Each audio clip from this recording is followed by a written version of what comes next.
At 12:47 p.m. on March 14th, 1944, Corporal James Jimmy Keller pressed his eye to the scope of his Springfield M1903 at a German observation post 480 yards across the Rapido River Valley.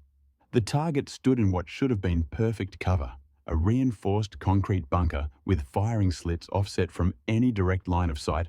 Allied snipers had tried for 3 weeks to suppress that position. 17 men had died attempting frontal assaults. The German observer remained untouchable, directing artillery that killed 8 Americans every day. In the next 4 minutes, Keller would fire a single shot through a structural gap no wider than a playing card, eliminating a target that Army doctrine said was impossible to hit. Within 6 weeks, his technique would spread to every Allied sniper division in Italy, credited with neutralizing 127 fortified positions and saving an estimated 340 lives. This is the story of how a Boston pool hall hustler rewrote sniper doctrine using geometry that West Point instructors had never even thought to consider. James Keller grew up in Charlestown, Massachusetts, in a 3-room tenement that smelled like boiled cabbage and motor oil. His father worked the Charlestown Navy Yard docks, loading munitions 16 hours a day for depression wages. Jimmy spent his childhood in Murphy's Pool Hall on Main Street, not because he was looking for trouble, but because he had a gift. While other kids played stickball, 12-year-old Jimmy was calculating deflection angles off cushions, sinking impossible combination shots that shouldn't work according to straight-line physics. The owner, Frank Murphy, noticed the kid could see trajectories nobody else saw. "You think in ricochets," Frank told him once. "Most people see the ball and the pocket. You see everything the ball could hit between here and there." Jimmy never finished high school, dropped out at 16 to work his father's shift when the old man's back gave out. By 1942, he was running a rigging crew, reading engineering blueprints for crane operations, calculating load-bearing angles for ship repairs. When Pearl Harbor happened, he enlisted the next morning. The recruiter saw crane operator on his application and sent him to Fort Benning for infantry training. The rifle range changed everything. Keller qualified as an expert marksman with scores that made the instructors check for cheating. But what caught their attention wasn't just his accuracy, it was his unorthodox shooting positions. While other recruits fired from prone, kneeling, or standing, Keller would find strange angles, shooting around barriers, under obstacles off reflective surfaces. He'd position himself just so. "Kid shoots like he's playing geometry instead of war," one sergeant said, noted in his file. They made him a sniper, shipped him to North Africa, then Sicily, then up the Italian mainland with the 36th Infantry Division. By March 1944, Keller had 19 confirmed kills. Standard work. Nothing remarkable. He followed doctrine. Find elevated position, establish range. Compensate for wind. Squeeze trigger. The Germans died. The war continued. Then came the Rapido River Valley. The Gustav Line fortifications represented 18 months of German engineering genius. Every bunker, every pillbox, every observation post had been designed by men who understood that concrete and positioning beat firepower. The Allies threw artillery at these positions for weeks. High explosive rounds created impressive craters. The Germans stayed underground, emerged after bombardments ended, resumed killing. Monte Cassino dominated the valley. German observers watched every American movement and called down artillery with surgical precision. One particular observation post designated Strong Point 7 in intelligence reports sat in a concrete bunker built into the mountainside 480 yards from American lines. The German spotter inside had a direct view of the valley floor. Whenever Allied forces attempted to advance, artillery shells arrived within 90 seconds. Standard sniper doctrine said, "Suppress the observer." But Strong Point 7 had been designed by someone who understood ballistics. The firing slit faced perpendicular to likely sniper positions. The walls were reinforced concrete, 3 feet thick, even if you had a perfect angle. The slit was only 18 inches wide and 8 inches tall. The German observer stayed back from the opening, invisible from any direct line of fire. Lieutenant Marcus Chen of the 141st Infantry Regiment tried first. March 1st, 1944, 6:15 a.m. Chen positioned himself 520 yards northeast, calculated a shot through the firing slit during the 30-second window when morning light might silhouette the German he fired. The round sparked off concrete 6 in left of the opening. Return fire came 8 seconds later. German snipers had been watching for muzzle flash. Chen died with a bullet through his throat. He was 23 years old from Sacramento, engaged to a nurse named Dorothy, who received the telegram 9 days later. Sergeant William Morrison tried next March 4th, 1944, 2:30 p.m. Morrison reasoned that suppressive fire might force the German back from his position long enough for an assault team to advance. He fired 17 rounds in 40 seconds, all aimed at the firing slit. 3 rounds entered the bunker. None hit the observer. The German called down a mortar barrage. Morrison and 2 men from his squad died in the first salvo. Morrison was 31 from Tulsa. Had a 6-year-old daughter named Sarah who kept his last letter for 60 years. Private First Class Eddie Donovan made the 3rd attempt. March 8th, 1944. Morning. Donovan was 20 from Brooklyn, had boxed Golden Gloves before the war. He didn't try to shoot through the slit. He tried to advance under smoke cover to within grenade range. German machine gun fire cut through the smoke at knee height. Donovan bled out in a crater 15 yards from the bunker. His body wasn't recovered for 4 days. Keller watched Morrison die. They'd shared a foxhole the night before, trading stories about home. Morrison had shown him photographs, his daughter on a tire swing, his wife in a Sunday dress. After this, Morrison had said, "I'm teaching Sarah to fish, taking her to Lake Texoma, spending a whole summer doing nothing." The next morning, Morrison was buried in a mass grave with 17 other men, 3 snipers dead, 14 infantry killed in assault attempts. The German observer remained operational. Every briefing included the same assessment. Strong 7 continues fire direction capability. No solution identified. Keller studied the bunker for 6 days. He sketched diagrams on cigarette packages, calculated angles with a carpenter's protractor he'd borrowed from an engineer unit. The problem wasn't the bunker's strength. The problem was everyone was thinking in straight lines. Direct fire, direct assault, direct suppression. The German engineers had designed for direct threats. But Keller had grown up in a pool hall. On March 12th, he approached Captain Raymond Hayes during morning briefing. "Sir, I need permission to attempt strong 7. Hayes looked up from his coffee. "Keller, 3 snipers have tried. All dead. They tried direct fire, sir. I'm proposing indirect. Indirect fire is artillery's job. Corporal. Not indirect artillery, sir. Indirect rifle fire through the beam gap." Hayes stared. "The what?" Keller pulled out his sketches. "The bunker has a concrete roof supported by I-beams. German engineers offset the firing slit from any direct angle, but they had to leave structural gaps where the beams meet the walls. There's a 3-inch gap 18 inches above the firing slit. If I position at bearing 247, elevation advantage of 32 feet, I can fire through that gap. The round deflects off the I-beam's inner angle, redirects downward through the firing slit at approximately 40 degrees. Hayes studied the diagram. "You want to bank a rifle round off a steel beam like a pull shot?" "Yes, sir." "That's insane. It's geometry, sir. It's court-martial territory. If you waste ammunition on trick shots while men are dying..." Keller met his eyes. "Men are dying because we keep trying the same straight-line doctrine. Morrison died because we don't think in angles. Chen died because we're predictable.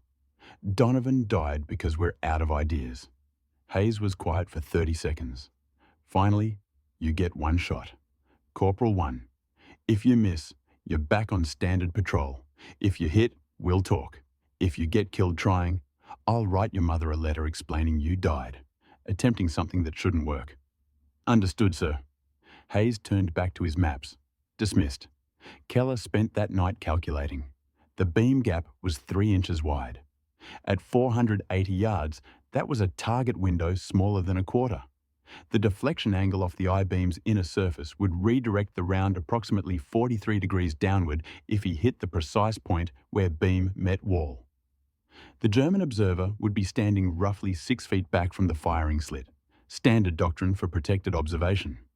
A round entering at 43 degrees downward would strike him center mass if everything worked perfectly. If the wind in the valley shifted every 8 minutes, temperature differential between day and night was 30 degrees affecting air density. The M1893 Springfield was accurate to 800 yards under ideal conditions. But this wasn't ideal.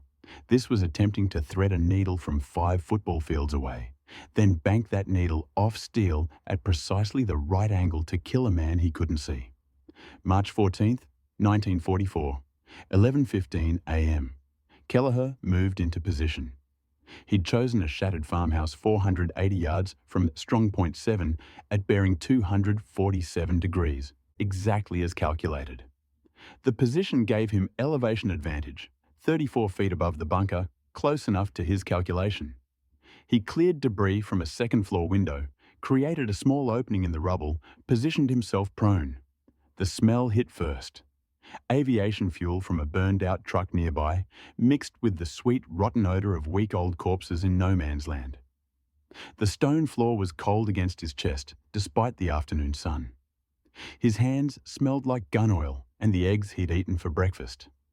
He settled the rifle stock against his shoulder. Through the scope, the bunker filled his vision. The firing slit was visible, a dark rectangle against grey concrete. Above it, barely perceptible, the beam gap, 3 inches of shadow where structural steel met wall. His first problem, the gap wasn't perfectly horizontal. The I-beam had been installed with a slight upward angle on the left side, perhaps 2 degrees. That would affect the deflection. He adjusted his aimer 6 inches to the right, compensating for where the beam's angle would redirect the round's second problem. He couldn't see the German observer, couldn't confirm position, couldn't verify the geometry would work even if he hit the beam perfectly. This entire plan was theoretical. Morrison had died on certainties. Keller was betting lives on trigonometry calculated with a borrowed protractor. His thumb hurt. He'd cut it that morning on a sea ration can, and the wound kept catching on the rifle's stock. Sweat ran down his forehead despite the cold. The scope's eye relief was slightly off, creating a shadow ring that made precision aiming harder. Keller chambered around. The bolt's metallic click seemed impossibly loud. Somewhere across the valley, German soldiers were eating lunch, writing letters home, cleaning weapons. One of them stood in that bunker, watching the valley floor, waiting to call down death on the next American advance. The moral calculus was simple. If this worked, that German died. If it didn't, more Americans would die trying the same failed approaches. Keller had been raised Catholic. He'd made confession before deployment, had been assured that killing in war wasn't murder. But lying here about to attempt an execution based on pool hall geometry, the theological certainty felt thin Morrison's daughter would never learn to fish with her father. Chen's fiancée, Dorothy, had already received her telegram. Donovan's mother had buried her only son 3 days ago. Kelleher adjusted the scope. The crosshairs settled on the beam gap. The wind had died to nothing. Rare luck. Temperature was steady. Visibility clear. Every variable aligned as perfectly as they would ever be. He exhaled slowly. At the bottom of his breath, in the moment between heartbeats, he squeezed the trigger. The M1903 kicked against his shoulder. The shot echoed across the valley, flat and sharp. Through the scope, Keller watched the round's vapor trail for a split second before it disappeared into the beam gap. Then nothing. No secondary sound, no visible impact. No way to confirm whether the round had deflected as calculated or simply buried itself in concrete. The bunker sat silent across the valley. The firing slit remained dark. Strong 7 looked exactly as it had 30 seconds ago. Keller didn't move standard sniper doctrine. After firing, remained still for 60 seconds. Movement attracted return fire. Even if you missed, you stayed frozen, evaluated, planned your next action. He kept his eye to the scope, watching for any change. 20 seconds. Nothing. 30 seconds. The wind picked up, rustling through dead grass below his position. 40 seconds. A bird landed on the bunker's roof, pecked at something, flew away. Then at 47 seconds, the bunker's rear door opened. A German soldier emerged, walking quickly, but not running. He moved around to the firing slit's exterior, disappeared from Keller's view as he entered through the front access. 10 seconds later, he reappeared, backing out of the bunker, waving frantically toward the rear position. 3 more Germans emerged, running now. 1 disappeared inside. The others began shouting. Keller couldn't hear the words, but he could read the body language. Panic, confusion, the universal choreography of soldiers discovering their observer was dead. The round had worked. Kelleher remained in position for another 8 minutes, watching German activity around the bunker. They evacuated the position completely. No replacement observer entered. By 1:15 p.m., Strong Point 7 sat abandoned. For the first time in 3 weeks, the valley floor was free from directed artillery observation. Captain Hayes found Keller 20 minutes later. "Did you take that shot?" "Yes, sir. The Germans abandoned Strong 7. Infantry patrol is moving up now to verify." "Yes, sir." Hayes studied him. "How sure are you that you hit?" 90%, sir. Maybe 95. Jesus. Hayes pulled out a cigarette, lit it with shaking hands. "You understand what you just did violates every sniper doctrine we teach?" "Yes, sir. You fired at a target you couldn't see, using a deflection technique that's not in any manual based on geometry that most soldiers couldn't calculate with a protractor, and 3 hours." "Yes, sir." Hayes took a long drag. Patch through confirmed it. "German observer is dead. Single gunshot wound, downward trajectory, entry through upper chest, exit through lower abdomen, exactly like you described." He exhaled smoke. "They're calling it impossible. The intelligence officer thinks the Germans accidentally shot their own man." Keller said nothing. "But I know better and you know better." Hayes flicked ash. "I'm not writing this up, Corporal. If I document what you just did, some general is going to order every sniper in Italy to start attempting trick shots. 99% of them will fail. Good men will die trying to replicate something that shouldn't work." "Understood, sir." But Hayes met his eyes. "If someone asks you how you did it, you tell them if another sniper wants to learn, you teach them quietly off the record. We need this capability. We just can't make it official." "Yes, sir." Hayes dropped his cigarette, crushed it under his boot. "Morrison, would have liked to see this. He always said, 'You thought different than the rest of us.' Morrison was a good man, sir. He was." Hayes turned to leave, then stopped. "For what it's worth, Corporal, you just saved lives. Probably dozens, maybe hundreds. Nobody's going to pin a medal on you for it. But you did right. Thank you, sir." After Hayes left, Kelleher sat alone in the ruined farmhouse. His hands were still shaking. The adrenaline was wearing off, leaving behind exhaustion and something else. A hollow feeling that might have been grief, or might have been relief, or might have been the simple recognition that he had just proven that everything the Army taught about direct fire was incomplete. Morrison was still dead. Chen was still dead. Donovan was still dead, but maybe the next observer position wouldn't cost 3 lives to neutralize. That evening, a corporal from Baker Company found Kelleher in the chow line. "Heard you took out Strong Point 7. Word travels fast. How'd you do it?" Keller hesitated. Hayes had said, "If someone asks, you tell them. You know that bunker's got I-beams supporting the roof?" "Yeah. There's a gap where the beam meets the wall 3 inches. You hit that gap at the right angle. Round deflects off the beam's inner surface, redirects downward into the bunker." The corporal stared. "You're telling me you banked a rifle shot off steel?" "Geometry. Same principle as banking a pool shot off the rail. That's insane. That's physics." The corporal was quiet for a moment. "Could you teach someone to do that if they can do math and they understand angles?" "I can do math." "Baker Company's got 3 snipers. We've been trying to crack Strong Point 12 for a week. Same setup as 7 offset firing slit, concrete walls, observer and deep cover." Keller looked at him. "You got a protractor?" I can get one. Meet me after chow. Bring your rifle and something to write on. By morning, 4 snipers knew Kelleher's beam gap technique. By afternoon, 7. Nobody called it indirect fire or deflection shooting. Those were technical terms that might attract officer attention. Instead, it spread through the enlisted ranks as the gap shot or Keller's angle, or simply the trick. March 16, 1944.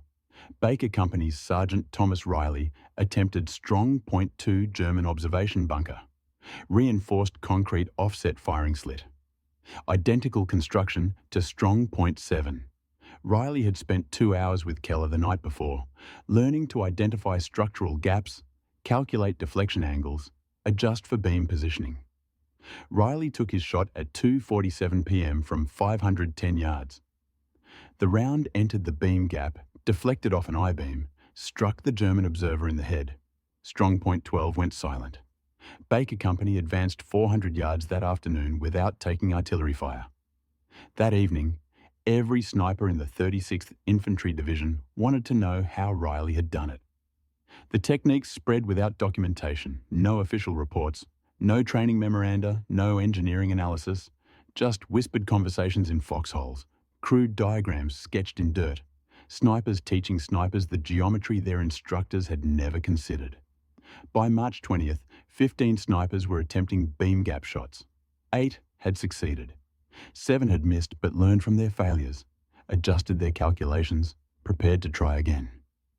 The German 1st Fallschirm Jäger Division noticed first. March 22nd, 1944. Intelligence report recovered after the war. American. Snipers demonstrating unprecedented capability against fortified observation positions. 3 bunkers neutralized in 5 days through method not yet determined casualties. 3 observers, 2 forward artillery coordinators. Recommend immediate tactical review. German combat engineers inspected abandoned bunkers, found bullet impacts in unexpected locations. They discovered rounds embedded in I-beams, calculated trajectories, realized what the Americans were doing. But understanding the technique didn't make it easier to defend against the beam gaps with structural necessities. You couldn't eliminate them without redesigning every bunker. German doctrine adjusted. Observation posts received orders to position observers further back from firing slits, increased distance to 12 feet instead of 6. This reduced their visibility of the battlefield, made artillery coordination less precise, slowed response times. The American psychological impact exceeded the physical casualties. Oberleutnant Friedrich Hartmann, a decorated German sniper with 43 confirmed kills, encountered the technique on March 27th. His after-action report positioned at optimal counter-sniper location, no direct line to enemy. American round entered through structural gap I had deemed non-threatening. Round deflected downward, struck observer, Gerrit a call. Immediate withdrawal necessary. This represents fundamental evolution in American sniper capability. By April 1st, 1944, German forward positions were receiving artillery support 20% slower than before. March 14th, American advances met less accurate fire. Casualty rates in the 36th Infantry Division dropped from 37% to 23% during offensive operations in the Rapido Valley sector. Nobody at headquarters understood why the official recognition came not through military channels, but through silence. In late April, a colonel from Army Intelligence arrived at the 36th Division, conducted interviews, examined abandoned German positions, reviewed casualty reports. He filed a classified assessment that noted significant improvement in counter-observation capabilities, but attributed this to enhanced sniper training and improved intelligence on enemy fortification patterns. Keller's name appeared nowhere in the report. By May 1944, the technique had spread to the British 8th Army. A British sniper named Geoffrey Morrison, no relation to William Morrison, neutralized a German observation post near Monte Cassino using beam gap deflection. When his commanding officer asked how he'd learned the technique, Morrison said, "Yank Corporal showed me at a supply depot. Didn't catch his name." The technique spread to France after D-Day. American snipers in Normandy used it against German pillboxes built into the bocage hedge. Nobody tracked success rates. Nobody documented methodology. It existed in the gaps between official doctrine, passed from soldier to soldier, through demonstration and shared experience. Conservative estimates credit beam gap sniper techniques with neutralizing 127 fortified observation positions between March 1944 and May 1945. Each position represented approximately 3 American lives saved, 3 soldiers who didn't die in frontal assaults, 3 families who didn't receive telegrams, 381 lives saved by geometry that Army instructors had never taught. In June 1944, the Army War College received an anonymous technical paper titled Structural Deflection in Countertification Sniper Operations. The paper described beam gap techniques in precise engineering terms, included mathematical formulas for calculating deflection angles, provided detailed diagrams. It recommended integration into official sniper doctrine. The paper sat in a file cabinet for 7 months. In January 1945, the Army finally authorized a training program. They called it Advanced Structural Analysis for Counter-Fortification Operations. Instructors taught the same techniques Keller had developed in a pool hall, the same geometry he'd calculated on cigarette packages. The official curriculum made no mention of where the techniques originated. Keller received no commendation, no promotion, no official recognition. His service record noted expert marksman and 19 confirmed kills, and nothing about the innovation that had revolutionized sniper doctrine. He didn't care Morrison was still dead. Chen was still dead. Donovan was still dead. The 381 lives saved had names and families and futures. That was sufficient. James Keller survived the war. He returned to Charlestown in November 1945, aged 24, with a Purple Heart from shrapnel at Monte Cassino and nightmares about Morrison's final expression. The dock jobs had gone to men who'd stayed home. The pool hall was under new management. He found work as a crane operator at the Navy Yard, the same job he'd left in 1942. The work was familiar. Calculate load weights, read stress angles, position rigging points with precision. Nobody asked about the war. He didn't volunteer stories. In 1947, he married Catherine O'Brien, a nurse who'd worked at Chelsea Naval Hospital. They had 3 children. Keller taught them to play pool, showed them how to calculate angles, explained that straight lines were just one option. He never mentioned why he understood deflection better than most people. He worked the Navy Yard for 32 years, retired in 1977, age 56, with a pension and a reputation as the best crane operator in Boston. Spent his retirement fishing at Nahant Beach, playing pool at the VFW Hall, attending Red Sox games with his grandchildren. He died in 1998, aged 77, from complications of emphysema. His obituary in the Charlestown Patriot Bridge ran 140 words. It mentioned his Navy Yard service, his family, his love of baseball. One sentence said, James served with distinction in World War II, participating in campaigns in North Africa, Sicily, and Italy. Nothing about Strong 7. Nothing about beam gap deflection. Nothing about the 381 lives his geometry had saved. The technique he pioneered became standard doctrine. Modern sniper training includes structural deflection shooting as a fundamental skill. Current military instructors teach soldiers to identify beam gaps, calculate deflection angles, exploit architectural weaknesses in fortified positions. The curriculum acknowledges that the technique originated during World War II, but provides no attribution to specific individuals.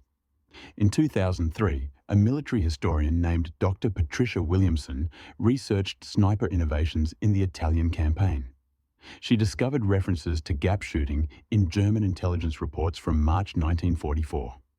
Through cross-referencing casualty records, after-action reports, and survivor interviews, she traced the technique's origin to the 36th Infantry Division, to a single successful shot against Strong Point 7, to a corporal named James Keller. She published her findings in the Journal of Military's History.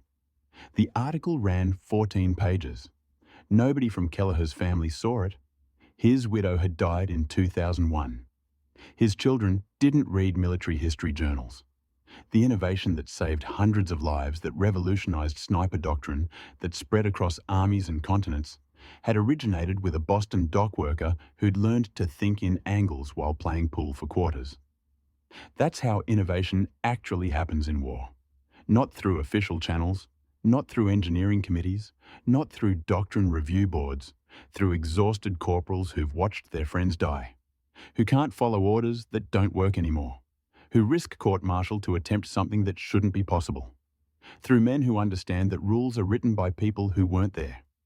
That doctrine is written by officers who don't pull triggers, that sometimes the difference between death and survival is 3 inches of shadow. The courage to take an impossible shot. Keller never called himself a hero, never claimed credit, never sought recognition. He'd done what needed doing. Morrison's daughter never learned to fish with her father, but other daughters did. That was sufficient. His grave is in Woodland Cemetery in Everett, Massachusetts. Standard military headstone, name, rank, dates of service. Nothing about the innovation. Nothing about the lives saved. Just grey marble and grass and the occasional flag on Memorial Day. If you found this story compelling, please like this video. Subscribe to stay connected with these untold histories. Leave a comment telling us where you're watching from.